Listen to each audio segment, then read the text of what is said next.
Welcome to the Ducks Unlimited podcast, the only podcast about all things waterfowl. From hunting insights to science-based discussions about ducks, geese, and issues affecting waterfowl and wetlands conservation in North America, we bring the resource to you. The DU Podcast with your host, Chris Jennings. Joining us today is Brad Allen, three-time world duck calling champion. Brad, welcome to the show. Hello. Thanks for having me, guys. Hey, it's one thing we do with everyone that comes on the show is we give people an opportunity for you to introduce yourself to our audience. So, Brad, kind of tell everybody where you're from, what you do, and kind of how you got into championship calling. Well, I'd love to start off with I was born the son of a sharecropper, but it wasn't quite, we wwon't go back quite that far. But no, man, I've been duck hunting my whole life. I started hunting with my father when I was 6 years old. And, it was just part of life. I grew up in a big metropolitan area. It's a little town called Beattyville, Arkansas. I don't know if you've ever heard of that. I did not live in the city itself. I was out in the suburbs. The suburbs of Beattyville. Yeah. Yeah.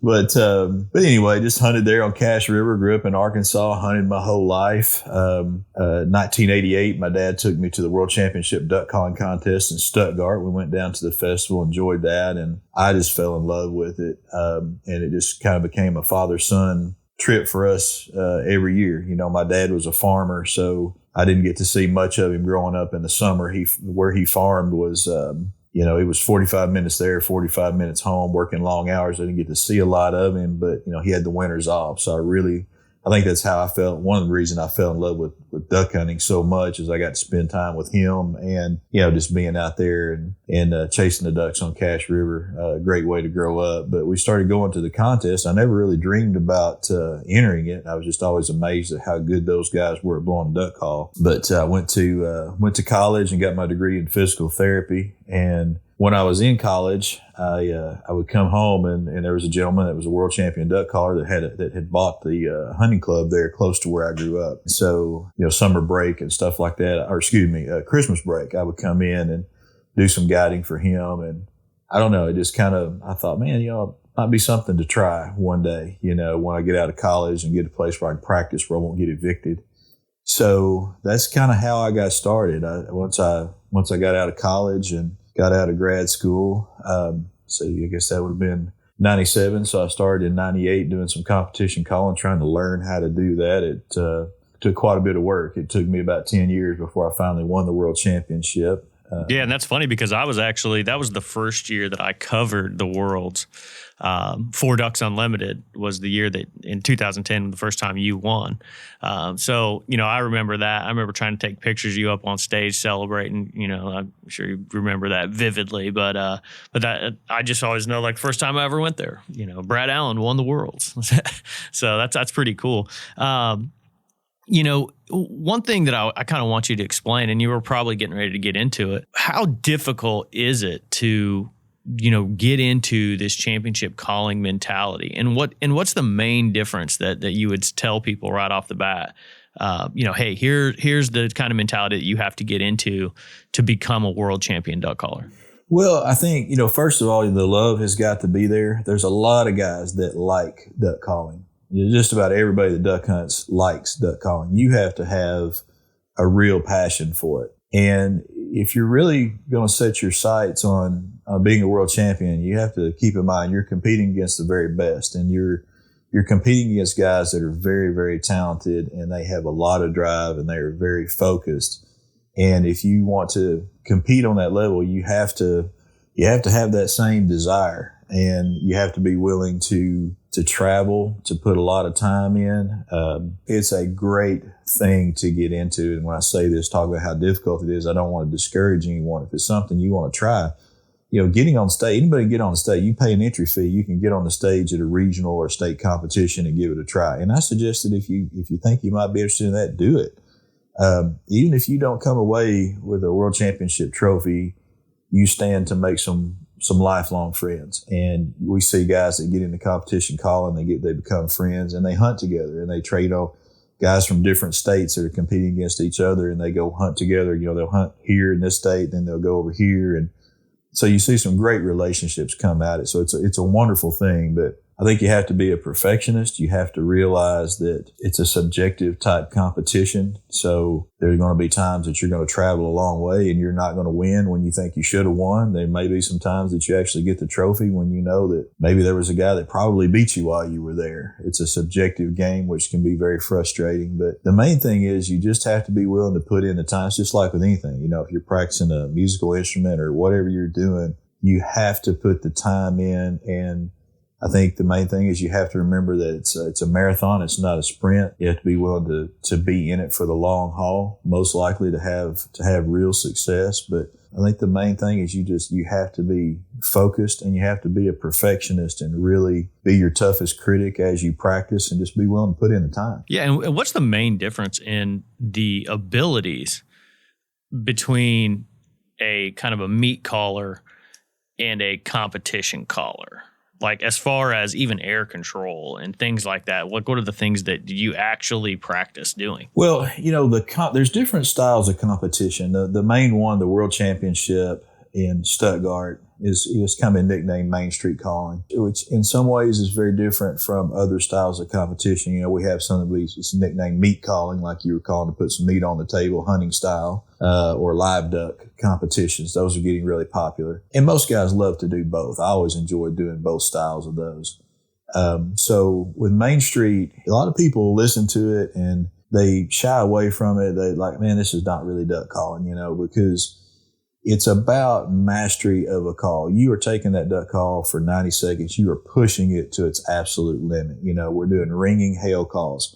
I've never done a ringing hail call in a duck blind, but you're pushing that call. We're doing ringing hail calls. It's all about perfection. It's about air control, being able to control that call from top to bottom, to stair step down cadences and hail calls with that perfectly without missing a step. And then you get to blend in some of the lower end stuff, you know, like the greeting calls, you know, the softer cadences, the feed call. You really get to put some real duck into that. So it's a mixture of pushing the call to its limit on the top end versus putting some really ducky sounds in the bottom to make a perfectly sounding routine. You know, you're painting a picture for the judges. You have a routine that you go through where you're painting a scenario for them as if you were working ducks. And then with the hunting style contest, that's just a lot more about realism. Sometimes I think it's a little harder to get separation when you don't have a set routine judging it. You know, you can have, you know, 5 outstanding duck callers up there, and it's a little bit harder to me to separate them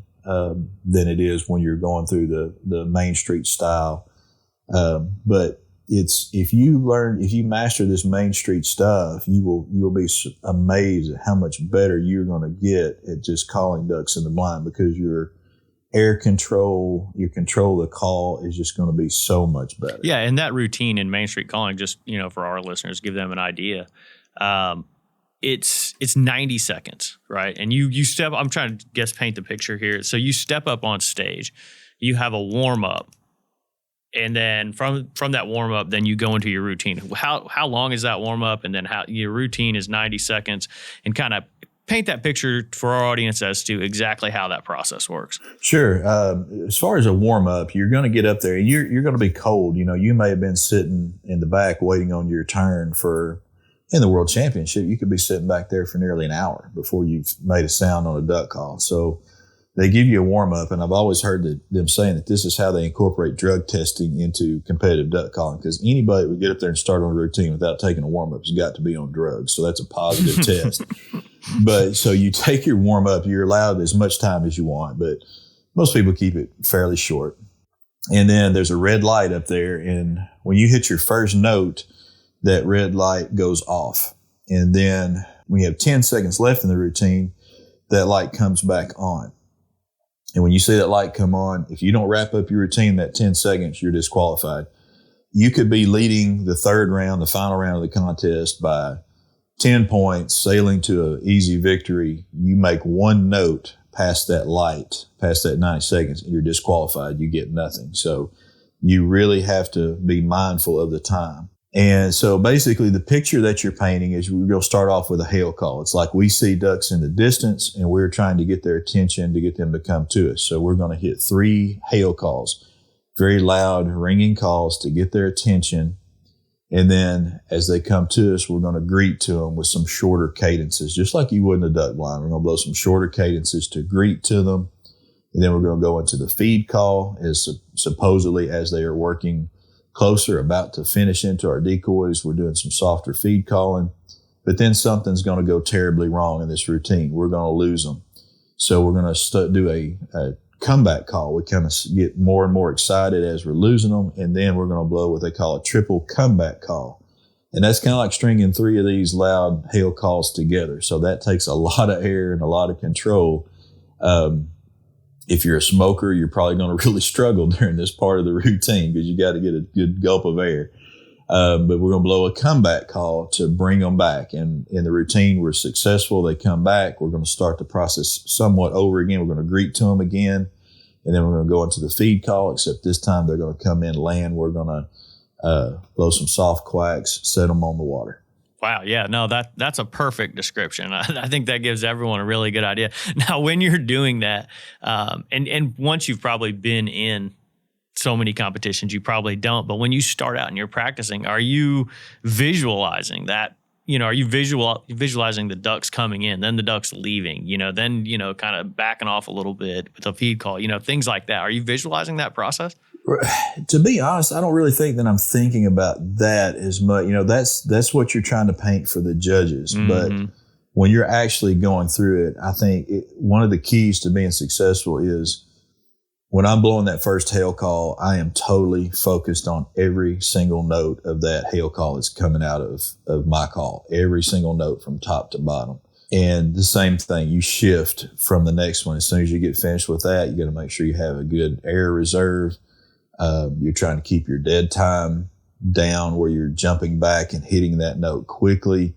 And every single note has to be absolutely perfect. And, practicing these things, I guarantee you, of course, I've been out of it for a while now, but when I was really competing, I would record 10 perfect routines a day. And, if I had one that had a mistake, it got discarded, but I would record 10.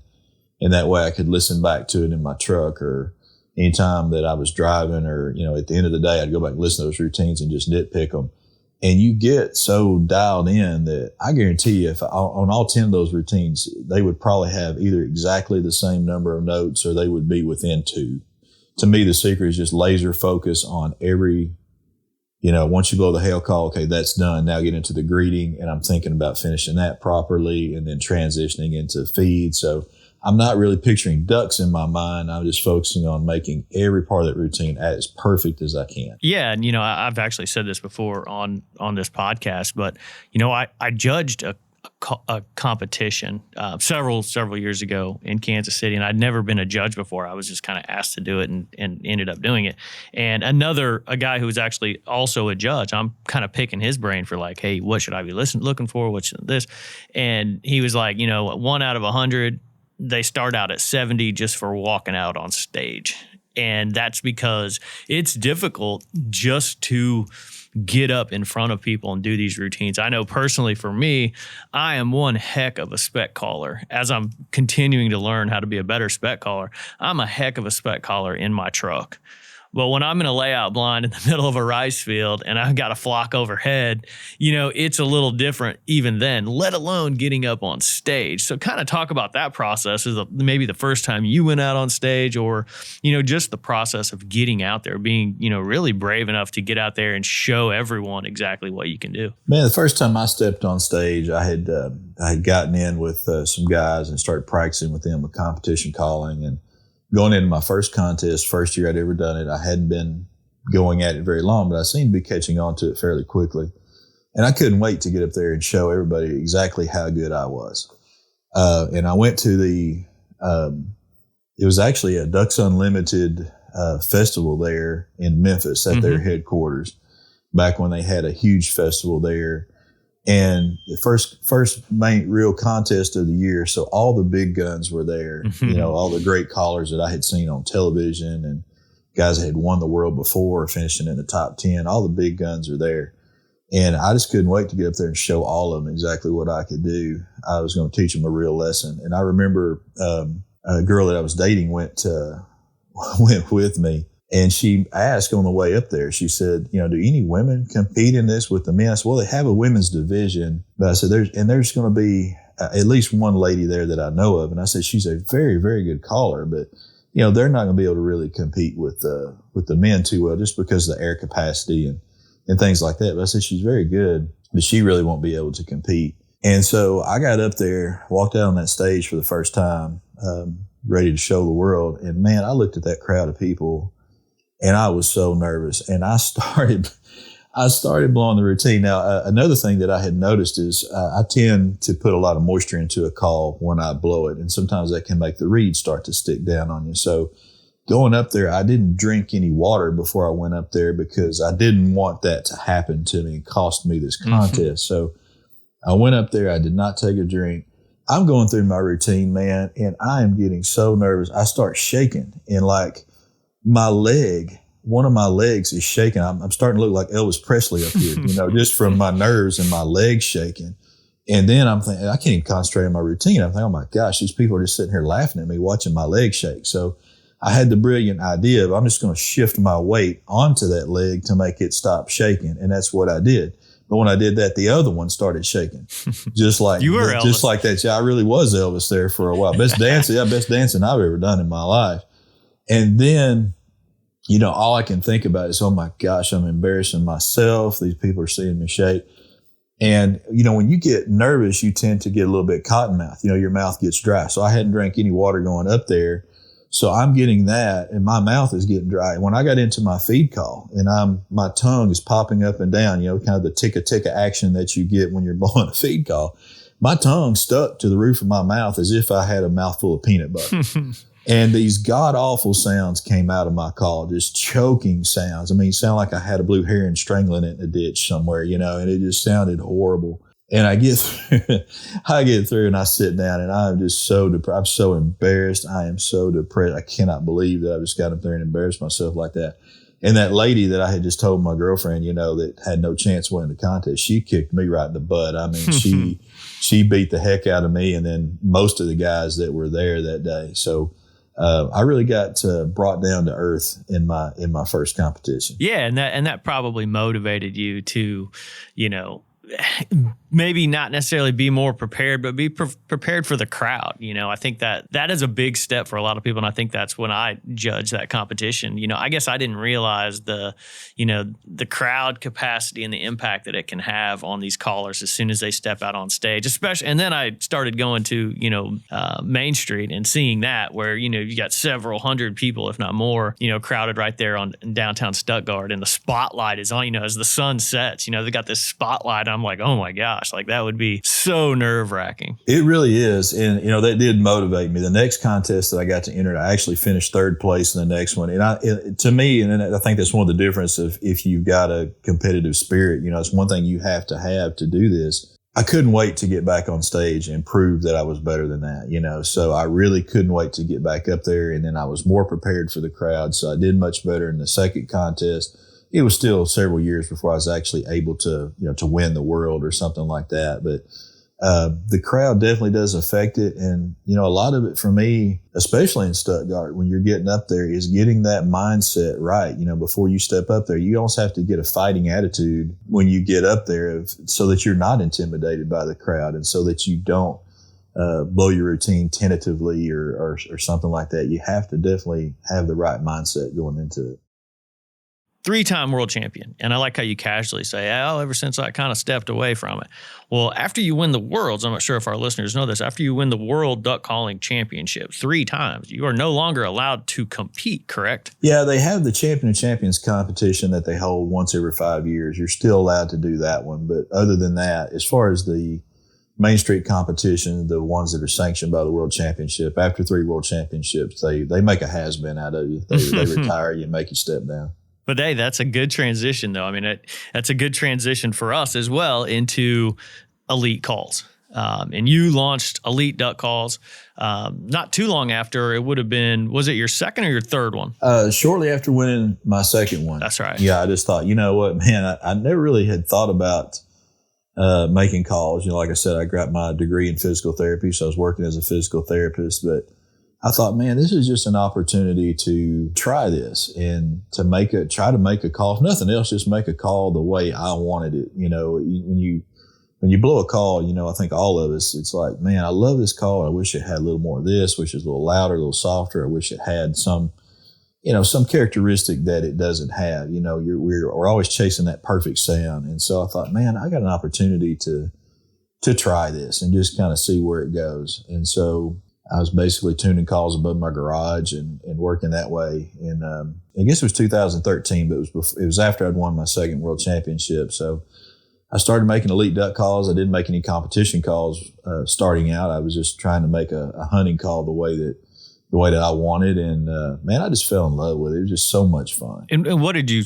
when you started out, like you were just like, all right, here, I want this meat call to sound like this. What were some of the, real small things that you were really focused on? I like a call that's easy to blow, and I wanted it to have a good deep tone and a certain amount of raspiness on top.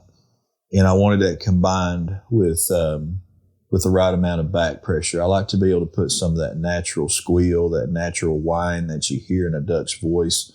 I like to have that in there. So to me, it was balancing volume, raspiness, and then that hole, that nasally sound, that squeaky sound. If I can get that blended just right, that's what I'm looking for in a call primarily. Cool. And I'll be honest, we kind of walked through some of these calls, and you've got, and I thought it was the first one that you came out with, but I might have been wrong, but the cache. Walk us through the elite cache. Okay. Well, cache was supposed to be the name of the first call that I came out with, but I started working with it, and we tried a lot of different things. We snubbed the end of it. I cut the end off of the tone board just to give it a flat effect to try to add some raspiness to it. We did different things and really had a call that was sounding good. I was so excited about it, and that was going to be the cache. But one of the guys that was working in the shop there where I was working to design it, it's like we couldn't leave it alone. We kept picking it up and blowing it, and we all were really enjoying the process of this. And one guy picked it up and he blew it. He just sat it down, and he hammered it on top, and then he got really soft on the bottom, and he set the call down. He said, man, you need to call that thing the Freak. And so that ended up being what we named that call. It was supposed to be the Cache, but we named it the Freak because it was the louder version. I thought, well, that's just a pretty cool name for a call. So that was the first one that we designed. And that's a single read. That's a single read. Yeah. And to this day, probably still our best seller. Very versatile. Like I said, it's just got great volume on top. It's ducky. I mean, I just absolutely love that call. I don't know that I've hunted since without one of those on my lanyard. And then we decided to make a quieter version of it. We basically took that, and then we cut the exhaust down a little bit, shrunk it down, changed a couple little attributes of the call to make it softer, so it would give you a little bit of a lower volume option of that Freak. And that's the one that we went ahead and named the Cache. And then from there, one thing that I quickly learned, in Arkansas, blowing a double reed is kind of against your religion. We all want single reed. So I went to a local store here to talk to see about if they would carry the call and put it in their store. And they asked him, man, you make a double reed? I said, no, I just make single reeds. And he said, well, we typically sell more double reeds than anything. So if you don't have a double, we're probably not going to be able to carry it. I said, well, I'll get a double. I'll see you later. I'll be back. And so we went back into the lab and we started designing the double reed. And one thing about a double reed that I never liked, to me, they were too high pitched and they had too much of a fine sound to them. And we have just stayed after this thing to where, like right now, I am so proud of the Edge. I would hunt with that thing anytime. And I have competition callers that will come in the shop, and I'll hand them that Edge. And I'll say, try this call real quick. Tell me what you think. And they'll blow it. And they're like, man, that's awesome. I love that call. And I said, well, it's a double reed. They said, no, it's not. Yeah, it is. Check, look. They'll pull it apart. They can't believe it's a double reed because it's got such a good ducky sound. So it has a deeper tone. It's raspy. To me, it's just got, it's got what I didn't like about the double reed to start with. I think we've conquered that, and we've got a really great sound with this. So we do have the Edge as well. Yeah, the Edge is solid. I actually have one of those on my lanyard. So, I'm a double reed guy. I didn't grow up in Arkansas not knowing that it was a single reed game there. But so I always grew up with a double reed. So I'm sure that probably leads into why that store wanted you to have a double reed, because people like me out there buying double reeds. But you also, now you have a competition call as well. Kind of talk about that one. Yeah, we've got the Legacy, which is made for open water conditions, and it's good for stepping on stage if you want to compete in Stuttgart. It's got that versatility where it can do those ringing hail calls, and it can come down, and it's got solid duck on the bottom. And I've got a lot of guys that hunt with it. Like I said, in Arkansas, we're geared more rice fields and timber, but I have a lot of guys, especially out of state, that hunt some real open areas, lakes and marshes and things like that like to hunt the Legacy. So it'll give you a good open water sound. We also have the Murder, which is a real raspy hunting call. It's a shorter version of the Freak, and it's for a little call. It's got great volume on top. It's really raspy. I always kind of sell it for, it's a little bit more of a call for advanced callers, just because of the raspiness of it. But it's been a really popular call for us as well. And then last year we started, or I guess 2 years ago actually, we started playing around with some calls and putting a groove in the tone board to help with moisture lock. That's one of the big problems that people have blowing a duck call. And even me, I put a lot of moisture into a call. So if you have a call that's sticking on you, we put some what we call spit grooves in there. And that's the Hurricane series. We have Big Hurricane, Little Hurricane, Big Hurricane being a louder version, Little Hurricane being softer. But just got some grooves in there to help combat the sticking problem. Awesome. And then you guys launched the spec call a couple years, probably 3 years ago at least. What made you guys get into the spec calling? Is it just the popularity of spec hunting in Arkansas exploded, or is that something that you were pretty passionate about? Man, I have to admit, it was mainly because of the way that spec calling or spec hunting has exploded. When I was a kid growing up in Arkansas, I grew up, like I said, out in the middle of the country, and farmland all around. And when you saw specs, it was like, what is that? Mm-hmm. We saw snows all the time. We didn't see many Canadas, but I remember seeing, like, what is that out there in that field? It was just rare to see specs. We did not see many of them. And I think right now, in Arkansas, we've taken a pretty good hit on ducks the last couple of years. Our duck seasons have been a little bit down, but I think some of the best spec hunting in the world right now is in Arkansas. And like you said, it's exploded. There's no other word for it. We've got a ton of birds now. It's gotten very popular, and I love the sound they make. It's been so much fun developing that call and going with it, and seeing a lot of the hunters, they really love our spec call. They love the tone of it. They love that it's an easy call to use. So that's been extremely popular for us. But yeah, man, it's just that's just taken off like wildfire here. Yeah, and that kind of leads me into my next question for you, which is one that we do. I try and do this with all of our guests, but as we're heading into this duck season, I've always asked people kind of just to reflect back on, how was last year's duck season, and it was a weird year, obviously the pandemic and everything, and everybody seemed to have a little bit different perspective on that duck season. But how was yours last year? Man, I'm going to be honest. It's kind of embarrassing to be a champion duck caller and a guy that makes duck calls and admit that you didn't have a great season. But last year was just not that great for us. And in fact, I got so busy here at the shop. If you ever want to cut into your duck hunting, then start making duck calls for a living. That is going to cut into your hunting ability somewhat. But I just got so busy making calls here that there were a lot of mornings, talking to the guys that I hunt with all the time, like, man, we're not even seeing birds, man. There's nothing in the air. And so I actually hunted probably less last year than I ever had. I was just in here in the shop working all the time.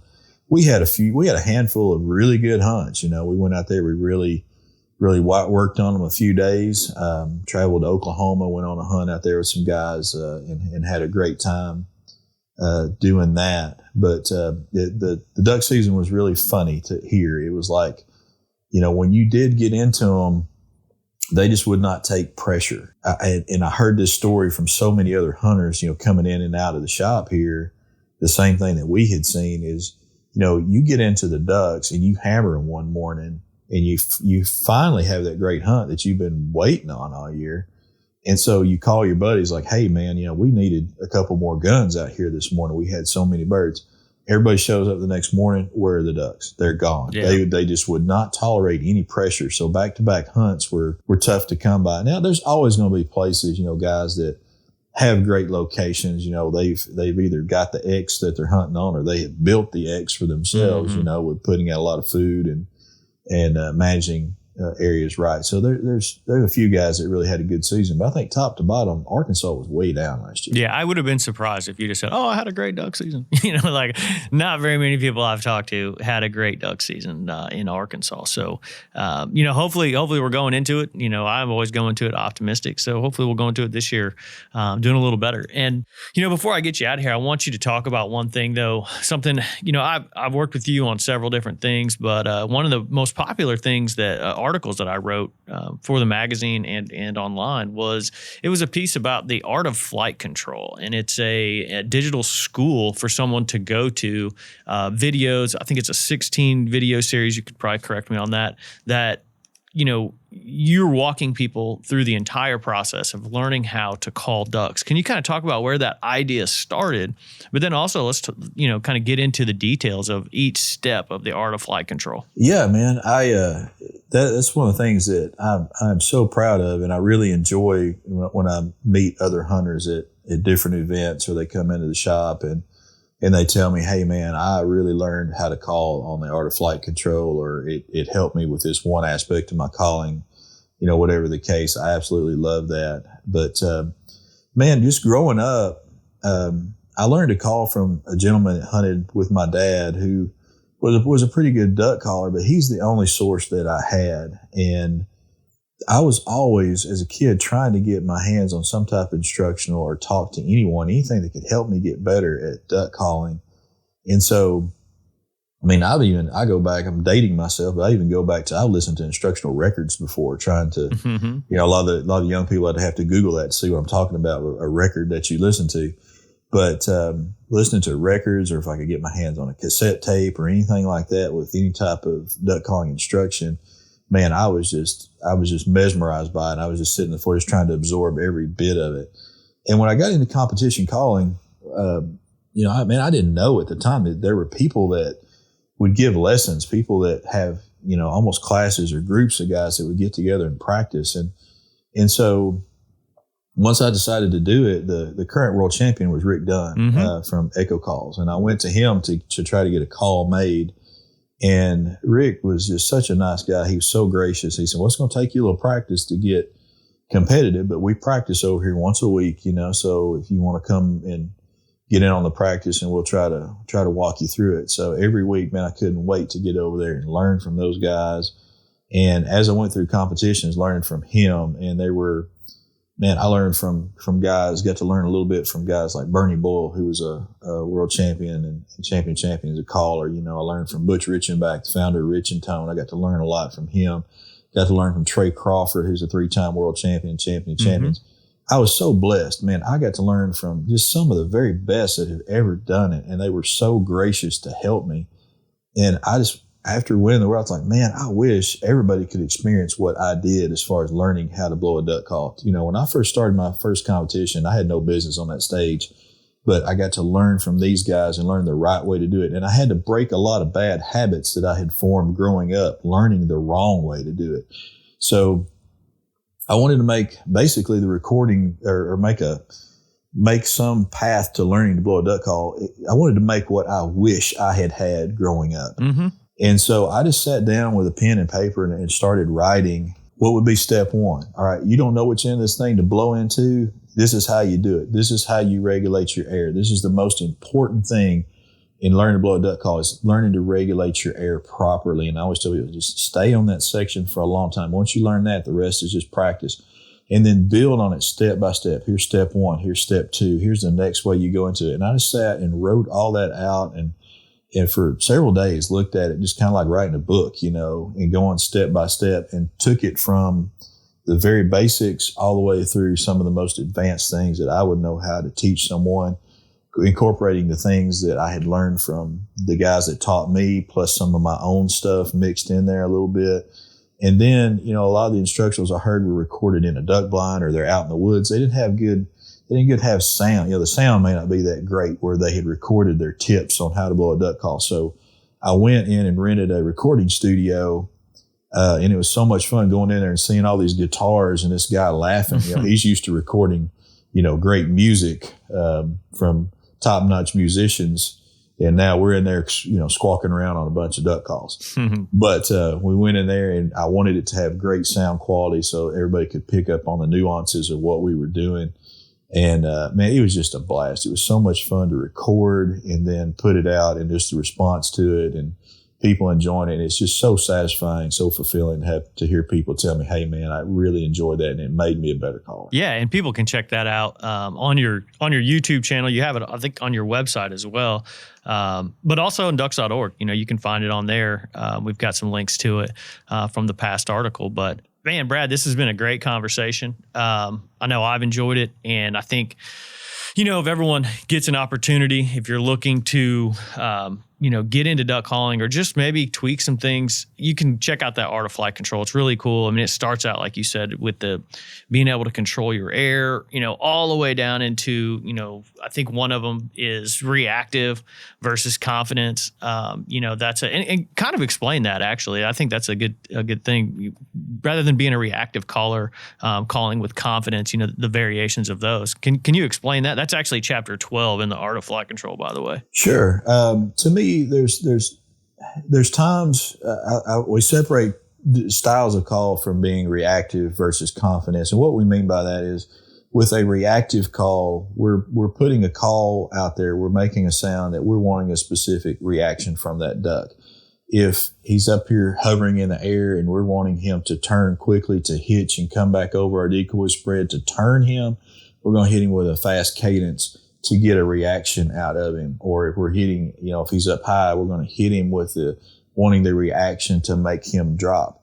And then sometimes we have where the ducks are working and they're doing what we want them to do. We don't want to change their path, but at the same time, we're a little bit fearful that if we just shut up, if we just completely go silent, that might spook those birds as well. So, in some ways, we're kind of a ventriloquist with these plastic ducks that are floating in front of us. We're a ventriloquist for those ducks. So, it's kind of like you walk into a crowded room of people and you hear noise, and then suddenly you walk in and all of a sudden everything goes silent. How does that make you feel? Mm-hmm. It makes you nervous. And these ducks, I think we just have to keep the confidence that these plastic ducks are actually live birds down here. So we may do some very soft feed calls, so very soft quacks, make some sounds, maybe some super soft cadences, or just sounds where we're not looking for a specific reaction or a turn out of that bird. We want him to keep doing what he's doing. We're just trying to give him the confidence that these are live birds that he's working with. Very cool description. And that's a pretty good introduction as far as what the type of information that you can get from the Art of Flight Control. And Brad, before I get you out of here, you've got a podcast as well. And I know you wanted to mention that. Yeah, we sure do, man. It's called Outdoor Asylum with Brad Allen. I've got some great interviews on there. If you check us out, go back to our season 1. A lot of the guys I talked about that were mentors of mine, I had them on the podcast and got to interview them, talk to them about duck hunting. Got some great conversations with a lot of those guys. We talk about the hunting seasons, the outlook for the upcoming seasons, weather conditions, tactics in the blind. We have a lot of fun. We talk about life in general, some of the funny junk that just happens in life. We talk a little bit about our faith. It's a good hodgepodge of topics on there. But man, really honored to be able to be on your podcast, and any of your listeners would like to come check us out. Would love to have them check it out. Awesome, man. Brad, this has been fantastic. Great conversation. Enjoyed having you. We're going to have you on later in the season, maybe get a little update from some of your hunting. Hopefully you're not in the call shop all season and you get to get out and hunt a little bit more. Yeah. Would love that, man. Thank you so much for having me on. You guys are in Arkansas. Any of your listeners, when you're in Arkansas, we're in Searcy, Arkansas, the Elite Duck Call Shop. Love to have you stop by, check us out, stop in and say hello. I'd like to thank my guest, 3-time world duck calling champion Brad Allen, for joining us today and kind of giving an insight into elite calls, championship calling, and even his online tutorial of the Art of Flight Control for duck calling. I'd like to thank our producer, Clay Baird, for putting the show together and getting it out to you. And I'd like to thank you, the listener, for joining us and supporting wetlands conservation.